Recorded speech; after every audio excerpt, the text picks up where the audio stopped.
ಆ ಜಿಂಗ ಲಕ ಲಕ ಲಕ ಲಕ ಬರ್ರೋ. ಓಕೆ, ಈಗ ನಮ್ ದರ್ಶನ್ ಸರ್ ಈಗ ಕಾಟೇರ ಸಿನಿಮಾ ಹಿಟ್ ಆಯ್ತು. 6 ಗಂಟೆ ಶೋಗೆ ಹೋಯ್ತು ಊರ್ವಶಿ. ಫೈಟ್ ಬಹಳ ಇಷ್ಟ ಆಯ್ತು. ಆ ಕತ್ತಿಲ್ ಅಲ್ಲೆಲ್ಲ ಅಕ್ಕನ ಪ್ರೀತಿ ಅನ್ನೋದು ನಿಜವಾಗ್ಲೂ ಅಲ್ಲಿ ತೋರಿಸುತ್ತೆ. ಮಹಾಲಕ್ಷ್ಮಿ ಮೇಡಮ್ ನನ್ನ ಕ್ಲೈಂಟ್ಸ್ ಏನೆ. ನಮ್ ಸ್ಟೈಲ್ ಯಾವಲ್ಲೂ ನಂಬರ್ ಅದೇ. ನಾನು ತುಂಬಾ ಇಷ್ಟವಾಗಿದ್ದು ಸೀನ್ ಅಂದ್ರೆ ಇವತ್ತು ಕೊಟ್ರೆ ಇವತ್ತು ಅದು ಲವ್ವಿನ್ ಮತ್ತು ನಾಳೆ ಕೊಟ್ರೆ ಅದು ಸ್ವತಃ ದರ್ಶನ್ ತುಂಬಾ ದಪ್ಪ ಇದ್ದಾರೆ. ಒಂಥರ ಕುಬೇರ ಇದ್ದಂಗೆ ಅವರು. ಕನ್ನಡ ಇದೆಲ್ಲ ಕುಬೇರ ಲಕ್ಷಣ. ಕಾಟೇರದಲ್ಲಿ ಸುಮ್ಮನೆ ಇದನ್ನು ಒಪ್ಕೊಂಡಿದ್ದೀರ ಅಂತ ಅರ್ಥ. ಸುದೀಪ್ ಅವ್ರ ಪಿಕ್ಚರ್ ಬಂದ್ರು ನಾನು ನೋಡ್ತೀನಿ. ಅದು 35 ಲಕ್ಷ ಜನ ನೋಡಿದ್ದಾರೆ. ಇವಾಗ ದರ್ಶನ್ ಅವ್ರು ಇಂಟರ್ವ್ಯೂ ಮಾಡಿದ್ ನೀವು ಕುಬೇರ ಆಗಿ. ನಂಬರ್ ಅಂದ್ರೆ ನಾನು ಅಂದ್ರೆ ನಂಬರ್ಸ್. ಓಕೆ, ಈಗ ನಮ್ ದರ್ಶನ್ ಸರ್ ಈಗ ಕಾಟೇರ ಸಿನಿಮಾ ಹಿಟ್ ಆಯ್ತು. ನೆಕ್ಸ್ಟ್ ಅವ್ರು ಬರೋ ಸಿನಿಮಾ ಎಲ್ಲ ಹೇಗಿರುತ್ತೆ? ನನಗೆ ಗೊತ್ತಿಲ್ಲ. ಈ ಪಿಕ್ಚರ್ ಚೆನ್ನಾಗಿದೆ. ನಾನು ಇಡೀ ಕುಟುಂಬ ಸಮೇತ ಫಸ್ಟ್ ಶೋ 6 ಗಂಟೆ ಶೋಗೆ ಹೋಯ್ತು ಊರ್ವಶಿ. ನಂಗೆ ಊರ್ವಶಿ ಥಿಯೇಟರ್ ಇಷ್ಟ. ಮಾಲ್ ಎಲ್ಲ ಇಷ್ಟ ಆಗಲ್ಲ ನನಗೆ. ಅದೊಂಥರ ಟಿವಿಲಿ ನೋಡ್ದಂಗೆ ಇರುತ್ತೆ. ನಂಗೆ ಊರ್ವಶಿ ಬಿಗ್ ಸೀನ್ ತುಂಬಾ ಇಷ್ಟ. ಅದು ಊರ್ವಶಿ ನಂಗೆ ಜೆ ರೋಲೇ ಬೇಕು. ಜೆ ರೋಲೇ ನನಗಿಷ್ಟ. ಜೆ ರೋಲ್ ಕುತ್ಕೊಬಿಟ್ರೆ ನಂಗೆ ತುಂಬಾ ಚೆನ್ನಾಗಿ ನೋಡ್ತೀನಿ. ಇಡೀ ನಮ್ಮ ಚಿಕ್ಕ ಯಾವ ಸೀನ್ ತುಂಬಾ ಇಷ್ಟ ಆಯ್ತು ನಿಮಗೆ ಸಿನಿಮಾದಲ್ಲಿ? ನನಗೆ ತುಂಬಾ ಇಷ್ಟ ಕಾಟೇರದಲ್ಲಿ ಒಂದು ದರ್ಶನರೇ ತುಂಬಾ ಚೆನ್ನಾಗಿ ಎಲ್ಲ ರೋಲ್ನು ಸಖತ್ ಮಾಡಿದ್ದಾರೆ. ಫೈಟ್ ಭಾಳ ಇಷ್ಟ ಆಯ್ತು. ಆ ಕತ್ತಿಲ್ ಅಲ್ಲೆಲ್ಲ ಇಟ್ಕೊಂಡಿರೋದು. ಮತ್ತು ಈ ಶ್ರುತಿಯವರು ಖಾರ ಪುಡಿ ಹಾಕ್ದಾಗ ಬಂದು ನೀರು ಹಾಕ್ತಾರೆ ನೋಡಿ, ರೋಮನ ನೆಟ್ಟಿ ನಿಂತ್ಕೊಬಿಡ್ತಾರೆ ಸೀನ್. ಅದೊಂದು ಡೈರೆಕ್ಟ್ ತುಂಬ ಗ್ರೇಟ್.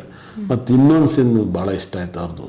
ಒಂದು ರೈತನಾಗಿದ್ದಾಗ ಅದಂತೂ ತುಂಬ ಊರೇ ಬಾಗ್ಲಕ್ಕೆ ಆದರೂ ಬಂದು ಅಕ್ಕನ ಪ್ರೀತಿ ಅನ್ನೋದು ನಿಜವಾಗ್ಲೂ ಅಲ್ಲಿ ತೋರಿಸುತ್ತೆ. ಅಕ್ಕ ಪ್ರೀತಿ. ಮಹಾಲಕ್ಷ್ಮಿ ಮೇಡಮ್ ಅವ್ರು ನನ್ನ ಕ್ಲೈಂಟ್ಸ್ ಏನೆ. ಅವ್ರ ಮಗಳದಂತೂ ಎಕ್ಸ್ಟ್ರಾರ್ಡಿನರಿ. ದರ್ಶನ್ ತಾಳಿ ಕಟ್ಟೋದು, ಅದನ್ನ ಸುಡೋದು, ಅದೆಲ್ಲ ಅದ್ಭುತವಾದ ಸೀನು. ಆ ಸೀನ್ ತುಂಬ ಚೆನ್ನಾಗಿದೆ. ಆ ದರ್ಶನ್ ವಾಯ್ಸ್, ಆ ಮೂವಿ ಕೊಟ್ಟಂಥ ವಾಯ್ಸು ಸಖತ್ತಾಗಿದೆ. ಭಾಳ ಜೋರಾಗಿದೆ. ತುಂಬ ಅದ್ಭುತವಾದ ಮೂವಿ. ಕನ್ನಡಿಗರು ಮನೆಯವರು ನೋಡಬೇಕು. ದಯವಿಟ್ಟು ಪೈರೇಸಿ ಎಲ್ಲ ನೋಡಬೇಡಿ. ಕನ್ನಡ ಸಿನಿಮಾ ಉಳಿಸಿ, ಕನ್ನಡ ಸಿನಿಮಾ ಬೆಳೆಸಿ ಅಂತ ಕೇಳ್ತೀನಿ. ಆ ಥಿಯೇಟ್ರಲ್ಲಿ ನೋಡಿ. ಆಮೇಲೆ ತುಂಬ ಚೆನ್ನಾಗಿದೆ. ಭಾಳ ಅದ್ಭುತವಾದ ಮೂವಿ ಮಾಡಿದ್ದಾರೆ. ಅದನ್ನು ನೋಡಿ ನನಗೆ ಸಖತ್ ಇಷ್ಟ ಆಗಿದ್ದ ಮೂವಿ. ನಿಮ್ ಡೈಲಾಗ್ ಅಲ್ಲಿ ಹೇಳೋದಾದ್ರೆ ಕಾಟೇರ ಸಿನಿಮಾ ನೋಡಿ ಅಂತ ಹೇಳಿ ಮರ್ತಿರ್ತೀನಿ ಅನ್ಸುತ್ತೆ. ಅಲ್ಲ, ನಿಮ್ದೇ ಓನ್ ಶೈಲಿಯಲ್ಲಿ ಹೇಳೋದಾದ್ರೆ ನಂಗೆ ಗೊತ್ತಿಲ್ಲ. ನಮ್ಮ ಸ್ಟೈಲ್ ಯಾವಲ್ಲೂ ನಂಬರ್ ಅದೇ. ನಾನು ನಂಬರ್ ಅಂತ ಹೇಳ್ತೀನಿ ಅಂತ ಆಗುತ್ತೆ ಅಂತ ಹೇಳ್ತೀನಿ. ಹಾಗಾಗಿ ತುಂಬ ಅದ್ಭುತವಾದ ಮೂವಿ. ಅವಾರ್ಡ್ ಸಿಗೋಂಥ ಮೂವಿ. ನಾನು ಗೆಸ್ ಮಾಡೇ ಹೋಗಿದ್ದೆ. ತುಂಬ ಚೆನ್ನಾಗಿದೆ. ಅವಾರ್ಡ್ ಸಿಗುತ್ತೆ ದರ್ಶನ್ ಸರ್ಗೆ? ಅವ್ರಿಗೂ ಸಿಗ್ಬೋದು. ಮಹಾಲಕ್ಷ್ಮಿ ಮಗಳಿಗಿಂತ ಜಾಸ್ತಿ ಒಪ್ಪಿದೆ ಏನೇಳೆ. ಯಾಕಂದರೆ ಆ ಸಿನಿಮಾ ಕತೆ ಹುಟ್ಟೋದು, ಕತೆಗೆ ಜೀವ ತರೋದು ಶ್ರುತಿ ಮೇಡಮ್ ಅವರು. ದರ್ಶನ್ ಹೀರೋಗೆ ಜೀವ ಬೇಕಲ್ಲ. ಅವ್ನು ವಿಲ್ಲನ್ ಕೇಳ್ತಾನೆ, ನಿನಗೆ ಹಾಲು ಕೊಡ್ಸೋಕ್ಕಾಗತ್ತಾ ಅಂತ. ಅವಾಗ ಹಾಲು ಬರುತ್ತಾ ತೋರಿಸುತ್ತೆ. ಈ ಅಪ್ಪ ಅದೇನು ಭಯಂಕರ ಸೀನು. ಆ ಸೀನ್ ಅದು ಅಲ್ಲಿ ಹೀರೋಗೆ ಜಿದ್ದು ಬರೋಕ್ಕೆ ಸ್ಟಾರ್ಟ್ ಆಗುತ್ತೆ. ನಮ್ಮ ಅಕ್ಕನ ಬಗ್ಗೆ ಹಿಂಗೆ ಮಾತಾಡೋದಂತ ಫೈಟ್ ಸ್ಟಾರ್ಟ್ ಆಗುತ್ತೆ. ಫೈಟ್ ಜೊತೆಗೆ ವಿಲ್ಲನ್ ಆಗುತ್ತೆ. ವಿಲ್ಲನ್ ಜೊತೆಗೆ ಒಂದು ಮಹಾಲಕ್ಷ್ಮಿ ಮೇಡಮ್ ಮಗಳು ಕಾನೂನನ್ನ ತಗೊಬಂದು ಕೊಡ್ತಾರೆ. ಕಾನೂನು ಜೊತೆಗೆ ಹೋಗುತ್ತೆ ಕತೆ. ಒಂದು ಊರು ಜಗಳ, ಒಂದು ಕಾನೂನು ಜಗಳ. ನಂಗೆ ತುಂಬ ಇಷ್ಟವಾಗಿದ್ದು ಸೀನ್ ಅಂದರೆ ಭಾಳ ಅದ್ಭುತ. ಕ್ಲೈಮ್ಯಾಕ್ಸಲ್ಲಿ ಮಾತಾಡ್ತಾರೆ ನೋಡಿ. ಏನು ಹೇಳಿ, ಕ್ಲೈಮ್ಯಾಕ್ಸ್ ಹುಟ್ಟಬೇಕಾದ್ರೆ ಯಾರು ಜಾತಿ ಬರ್ಕೊಂಡು ಹುಟ್ಟಿರಲ್ಲ ಅಂತ ಅದೊಂದು ಡೈಲಾಗ್ ಇದೆಯಲ್ಲ, ಅದು ಎಕ್ಸ್ಟ್ರಾರ್ಡಿನರಿ ಡೈಲಾಗ್ಗಳು ಬರ್ತಾರೆ. Dialogue delivery. ಮತ್ತೆ ಇನ್ನೊಂದು ಹೀರೋ ಅದನ್ನು ಬೆವ್ರು ಸುರಿಸ್ಬೇಕು, ಜೊಲ್ ಸುರಿಸಬಾರ್ದು ಅಂತ ನಾನು ಅದನ್ನ ಹೇಳಕ್ ಇಷ್ಟಪಡಲ್ಲ. ಅಲ್ಲ, ಡೈಲಾಗ್ ನಾನು ಹೇಳಿದ್ದು ಅದು ತುಂಬಾ ಅರ್ಥ ಇರುತ್ತೆ. ಏನ್ ಹೇಳಿ, ನನಗೆ ಹೆಂಗೆ ಅನ್ನಕ್ಕಾಗಲ್ಲ. ನಾನು ಅದನ್ನ ಮಾತಾಡಲ್ಲ. ನನಗೆ ಅದಕ್ಕಿಂತ ಇದು ಭಾಳ ಇಷ್ಟ. ಏನೇಳೆ, ನಾನು ಇದು ಯಾಕೆ ಇಷ್ಟ ಆಗುತ್ತೆ ಅಂದರೆ, ಇವಾಗ ಯಾರು ಜಾತಿ ಇಂಥ ಜಾತಿ ಅಂತ ಬರ್ಕೊಟ್ಟಲ್ಲ, ವೃತ್ತಿಲಿ ಜಾತಿ ಆಗುತ್ತೆ. ಅದನ್ನ ಸಖತ್ತಾಗಿ ದರ್ಶನ್ ಅವ್ರ ಬೆಳೆಯಲ್ಲಿರೋ ಬೆಸ್ಟ್ ಡೈಲಾಗ್ ಅಂತ ನನಗೆ ಅನಿಸುತ್ತೆ. ಅದನ್ನ ಹೇಳೋಕೆ ತುಂಬ ಚೆನ್ನಾಗಿದೆ. ಅದ್ಭುತವಾದ ಒಂದು ಡೈಲಾಗ್, ನನಗೆ ಇಷ್ಟವಾಗಿದೆ ಡೈಲಾಗ್. ಅದೆಲ್ಲಕ್ಕಿಂತಾಗಿ ಆ ಮುತ್ತು ಕೊಡು, ಇವತ್ತು ಲವ್ ಮುತ್ತು ಅಂತ ಹೇಳ್ತಾರೆ ನೋಡಿ. ಇವತ್ತು ಕೊಟ್ಟರೆ ಇವತ್ತು ಅದು ಲವ್ವಿನ ಮುತ್ತು, ನಾಳೆ ಕೊಟ್ಟರೆ ಅದು ಸ್ವತಂತ್ರ. ಅದೇನೇ ಹೇಳ್ತಾ ಅದೊಂದು ಸೀನು. ಹಾಗಾಗಿ ಅವನು ಒಂದು ಬೀಡಿ ತಗೊಬಂದು ಕೊಡ್ತಾರಲ್ಲ, ಬಿಗ್ಗಿಬಿಡ ತವರದೆ ಫುಲ್ ಊಟ ಅಂತ ಹೇಳ್ಬೇಕಾಯ್ತು. ಇದೆಲ್ಲ ಸಖತ್ತಾಗಿದೆ, ಅದ್ಭುತ. ಆಮೇಲೆ ಇನ್ನೊಂದು ಮಾತು ಹೇಳಕ್ಕೆ ಇಷ್ಟಪಡ್ತೀನಿ. ದಪ್ಪಗಿರೋದು ಮುಖ್ಯ ಅಲ್ಲ, ದಪ್ಪಗಿದ್ರೆ ಕುಬೇರನ ಲಕ್ಷಣ. ಹೇಳಿ ಕುಬೇರನ ಲಕ್ಷಣ. ಲಕ್ಷಣ. ಹಾಗಾಗಿ ಕುಬೇರನ ಲಕ್ಷಣ ಸಣ್ಣಗಿರೋದಲ್ಲ, ದಪ್ಪಗಿರಬೇಕು. ಹಾಗಾಗಿನೇ ಎಲ್ಲರ ಮೇಲೆ ಕುಬೇರನ ಫೋಟೋ ಇಟ್ಟಿರ್ತಾರೆ. ಯಾಕೆ? ನಗುಮುಖ ಅಂತ. ಹಾಗಾಗಿ ದಪ್ಪಗಿದ್ದವ್ರ ಜೊತೆಗೆ ಯಾರೇ ಮಾಡಿದ್ರು ಕೂಡ ಕ್ಲಿಕ್ ಆಗ್ತಾರೆ. ಇವಾಗ ನೋಡಿ, ಪ್ರಭು ತಮಿಳಲ್ಲಿ ಇದ್ದ ದಪ್ಪಗಿದ್ದ, ಅವ್ರ ಜೊತೆ ಆಕ್ಟಿಂಗ್ ಮಾಡೋರೆಲ್ಲ ಫೇಮಸ್ ಆಗೋರು, ಅವ್ರ ಜೊತೆ ಆಕ್ಟಿಂಗ್ ಮಾಡಿದವ್ರೆಲ್ಲ ಹೆವಿ ಸಕ್ಸಸ್. ಸಣ್ಣಗಿದ್ದವ್ರಿಗೆಲ್ಲ ಏನು ಸೂಪರ್ ಆಗಿರಲ್ಲ, ಏನೇಳೆ ಸಣ್ಣಗಿರಲ್ಲ. ಇವಾಗ ದರ್ಶನ್ ತುಂಬ ದಪ್ಪ ಇದ್ದಾರೆ, ಒಂಥರ ಕುಬೇರ ಇದ್ದಂಗೆ ಅವರು. ಕನ್ನಡ ನೋಡಿ, ಅವ್ರ ಜೊತೆ ಯಾರೇ ಆ್ಯಕ್ಟಿಂಗ್ ಮಾಡೋರಿಗೆಲ್ಲ ಸೂಪರ್ ಹಿಟ್ ಆಯ್ತಾರೆ. ಇವತ್ತು ನೋಡಿ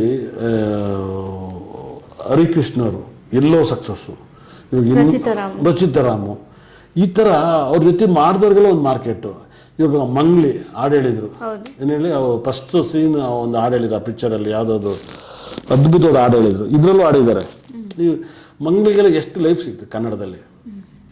ಈ ಥರ ಸಾಕಷ್ಟು ಜನಕ್ಕೆ ದರ್ಶನದಿಂದ ಲೈಫ್ ಸಿಗುತ್ತೆ. ಒಂದು ಕುಬೇರನ ಲಕ್ಷಣ ಅದು. ದರ್ಶನ್ ಅವರು ಒಂಥರ ಕುಬೇರ ಇದ್ದಂಗೆ ಕನ್ನಡದಲ್ಲಿ.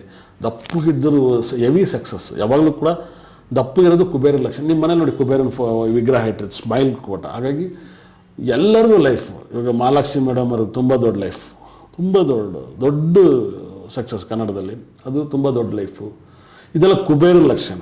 ಒಂಥರ ಕುಬೇರ ಇದ್ದಂಗೆ ಅದ್ಭುತವಾಗಿರುತ್ತೆ ವೈಬ್ರೇಷನ್. ನನಗೆ ತಿಳಿದರ ಮಟ್ಟಿಗೆ ದರ್ಶನ ಜೊತೆ ಎಲ್ಲ ಸಿನಿಮಾ ಮಾಡ್ರೆ ಅವ್ರಿಗೆಲ್ಲ ನೆಕ್ಸ್ಟ್ ಚಾನ್ಸ್ ಸಿಗ್ತಲೇ ಇರುತ್ತೆ. ಏನೇಳೆ ಅವರು ಒಂಥರ ಅವರು ನಿಮ್ಗೆ ಚೆನ್ನಾಗಿ ಬೆಳೆಯಂತೆಲ್ಲ ಅವ್ರು ಆಶೀರ್ವಾದ ಮಾಡ್ತಾರೆ ಮನಸ್ಸೊತ್ತಿ ಅಂತ ನನಗೆ ಅನಿಸ್ಬೋದು. ನಿಮಗೆ ತುಂಬ ನೋಡಿದಾಗ, ಕನ್ನಡದಲ್ಲಿ ತೆಗೆದು ನೋಡಿದಾಗ ಅವ್ರಿಗೆ ಅವ್ರ ಜೊತೆ ಮಾಡಿದವ್ರಿಗೆಲ್ಲ ಹೆವಿ ಸಕ್ಸಸ್ಸನ್ನು ನೋಡಿದ್ದಾರೆ. ತುಂಬ ನೋಡಿರ್ಬೋದು ಅಲ್ವಾ?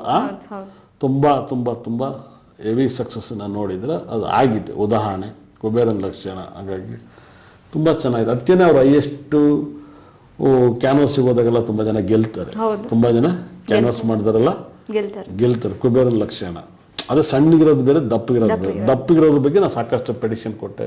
ನಿಮಗೇನೊಂದು ಒಪ್ಕೋತೀರ ಇದನ್ನ? ನನಗೇನು ಆ ಥರ ಅನುಭವ ಆಗಿಲ್ಲ ಸರ್. ಇವಾಗ ನಿಮ್ಮ ಮುಂದೆ ಮಾತಾಡ್ತೀನಿ. ಮತ್ತೆ ಅಲ್ಲ, ಅನುಭವ ನೀವು ಹೇಳಿದ ಅನುಭವ ಇವಾಗ ನೋಡಿರಲ್ಲ ಅನಿಸ್ತಾ ಇದೆ. ಅದು ಆಫ್ ಕೋರ್ಸ್ ನಾವು ನೋಡಿ, ಈ ಡೈಲಾಗ್ ಬಹಳ ಇಷ್ಟ ಆಯ್ತು. ಕಾಟೇರದಲ್ಲಿ ಸುಮ್ಮನೆ ಇದ್ರು ಒಪ್ಕೊಂಡಿದ್ದೀರಾ ಅಂತ ಅರ್ಥ. ಎಷ್ಟೆಲ್ಲ ನೋಡಿದ್ದೀರಾ ಸರ್? ಒಂದೇ ಸಲ ನೋಡಿದ್ದೀರಾ? ಇನ್ನೊಂದ್ಸರಿ ನೋಡ್ಬೇಕು. ಹಂಗಾಗಿ ಎಲ್ಲರದು ನೋಡ್ತೀನಿ. ಸುದೀಪ್ ಅವ್ರ ಪಿಕ್ಚರ್ ಬಂದ್ರು ನಾನು ನೋಡ್ತೀನಿ. ಚೆನ್ನಾಗಿದೆ, ಫೇಸ್ಬುಕ್ಕಲ್ಲಿ ಹಾಕ್ತೀನಿ. ಎಲ್ಲರೂ ಸಿನಿಮಾ ನೋಡ್ತೀನಿ. ನಾನು ಸಬ್ಜೆಕ್ಟಾಗಿ ಮಾತಾಡ್ಬೋದು, ವ್ಯಕ್ತಿಗೆ ಯಾರ ಮೇಲೂ ಕೋಪ ಇಲ್ಲ. ನೋವಿರ್ಬೋದು, ಅದನ್ನೆಲ್ಲ ನಾನು ತೋರಿಸ್ಕೊಳಕ್ಕಲ್ಲ. ಓಕೆ. ನಿಮ್ಮ ಫ್ಯಾನ್ಸ್ ನೀವು ಫೇಸ್ಬುಕ್ ಲೈವ್ಗೆ ಅಲ್ಲಿಗೆ ಹೋದಾಗ ಕಾಮನ್ ಆಗಿ ಕೇಳುವಂತಹ ಪ್ರಶ್ನೆಗಳು ಯಾವುದು, ಏನಂತ ಕೇಳ್ತಾರೆ? ನಾನು ಹಂಗಂತ ಯಾರ ಹತ್ರ ಮಾತಾಡಲ್ಲ. ನಂಗೆ ಓದಕ್ ಬರೆಯಕ್ ಬರಕ್ಕಲ್ಲ, ನಾನು ನೋಡಲ್ಲ. ಓದಕ್ ಬರೆಯಕ್ ಬರೋದಿಲ್ಲ. ನನ್ನ ಫೇಸ್ಬುಕ್ ಮೇಡಮ್ 12,000 ಜನವರೆಗೂ ಲೈವ್ ಬಂದಿದ್ದಾರೆ. ನನ್ನ ಲೆವೆಲ್ಗೆ ಅದೊಂದು ದೊಡ್ಡ ಮಾರ್ಕೆಟೆ. 12,000. ಇವಾಗ ನಾನು ಮೊನ್ನೆ ಒಂದು ವಿಡಿಯೋ ಮಾಡಿದ್ದೀನಿ ಒಂದು ಚಾನಲಲ್ಲಿ, BTVಲಿ ಒಂದು ಕಾರ್ಯಕ್ರಮ ಮಾಡಿದೆ. ಅದು 35 ಲಕ್ಷ ಜನ ನೋಡಿದ್ದಾರೆ. ಇವತ್ತರೆಗೂ 35 ಲಕ್ಷ ಜನ ಒಂದು ವಿಡಿಯೋನೇ ಹೋಗಿಲ್ಲ ಯಾರು ಫೇಸ್ಬುಕ್ಕಲ್ಲಿ. ಈ ವರ್ಷದಲ್ಲಿ ಹೋಗಿಲ್ಲ. ಈ ವರ್ಷದಲ್ಲಿ ಯಾರ್ದು ಹೋಗಿಲ್ಲ. ಏನೇಳೆ ಯಾರ್ದು ಹೋಗಿಲ್ಲ, ಹೋಗೇ ಇಲ್ಲ. ನಂದೇ ಜಾಸ್ತಿ. 35 ಲಕ್ಷ ಜನ ಉದ್ಘಾಟನೆ ಮಾತಲ್ಲ, 35 ಲಕ್ಷ ಜನಕ್ಕೆ ರೀಚ್ ಆಗಿದೆ. Okay. So thank you sir. ನಿಮ್ಮ ಜೊತೆ ಇರುವಂತಹ ಸಕ್ಸಸ್ ಸ್ವಲ್ಪ ನಮಗೂ ಕೂಡ ಸಿಗ್ಲಿ. ನಾವು ಆದಷ್ಟು ಬೇಗ ಕುಬೇರ ತರ ಇನ್ನೊಬ್ರಿಗೆ ಸಹಾಯ ಮಾಡುವಂಗಾಗ್ಲಿ. ಹೋಗಿ ದರ್ಶನ ಇಂಟರ್ವ್ಯೂ ಮಾಡಿದ್ ನೀವು ಕುಬೇರ ಆಗಿ ಕೊಡ್ತಾ ಇಲ್ವೇ ಸರ್? ಬ್ಯುಸಿ ಆಗಿಬಿಟ್ಟಿದ್ದಾರೆ. ಆದಷ್ಟು ಬೇಗ ನಿಮಗೂ ಕೂಡ ಒಳ್ಳೊಳ್ಳೆ ಕೆಲಸಗಳು ಸಿಗಲಿ, ಒಳ್ಳೆ ಸಕ್ಸಸ್ ಸಿಗಲಿ, ಇನ್ನಷ್ಟು ನಿಮ್ಮ ಕ್ಲೈಂಟ್ಸ್ ಜಾಸ್ತಿ ಆಗಲಿ, ಆ್ಯಂಡ್ ಒಳ್ಳೇದಾಗಲಿ ನಿಮಗೂ ಕೂಡ. Thank you very much sir. ನಿಮ್ಮ ಸಂದರ್ಶನ ತುಂಬ ಚೆನ್ನಾಗಿತ್ತು, ಆ್ಯಂಡ್ ನಿಮ್ಮ ಟೈಮ್ ನಮಗೆ ಕೊಟ್ಟಿದ್ದಕ್ಕೆ ತುಂಬ ಧನ್ಯವಾದ ನಿಮಗೆ. ಇಷ್ಟದ ತನಕ ನನ್ನ ಕಾರ್ಯಕ್ರಮ ನೋಡಿದವ್ರಿಗೆ ನನ್ನ ಬ್ರಹ್ಮ, ನನ್ನ ಭದ್ರಕಳಿ 9 ನಾರುಗಳು ಸಕಲ ಸಂಪತ್ತು ಐಶ್ವರ್ಯ ಕೊಡಲಿ. ನಂಬರ್ ಅಂದರೆ ನಾನು ಅಂದರೆ ನಂಬರ್ಸ್. ಹೇಳ್ತೀನಂತ ಆಗುತ್ತೆ ಅಂತ ಹೇಳ್ತೀನಿ. ಅಭಿಮಾನಿ ದೇವ್ರಿಗೆ ಗೊತ್ತು. ಆಮೇಲೆ ಇನ್ನೊಂದು ಡೈಲಾಗ್ ಹೇಳ್ತಿರಲ್ಲ ಸರ್, ಬರೋ ಬರೋ ಬರೋ ಬರೋ, ಅದೊಂದು ಹೇಳಿ ಸರ್. ಆ ಜಿಂಗ ಲಕ ಲಕ ಲಕ ಲಕ ಬರೋ ಬರೋ ಬರೋ ಬರೋ. Super sir. It's starting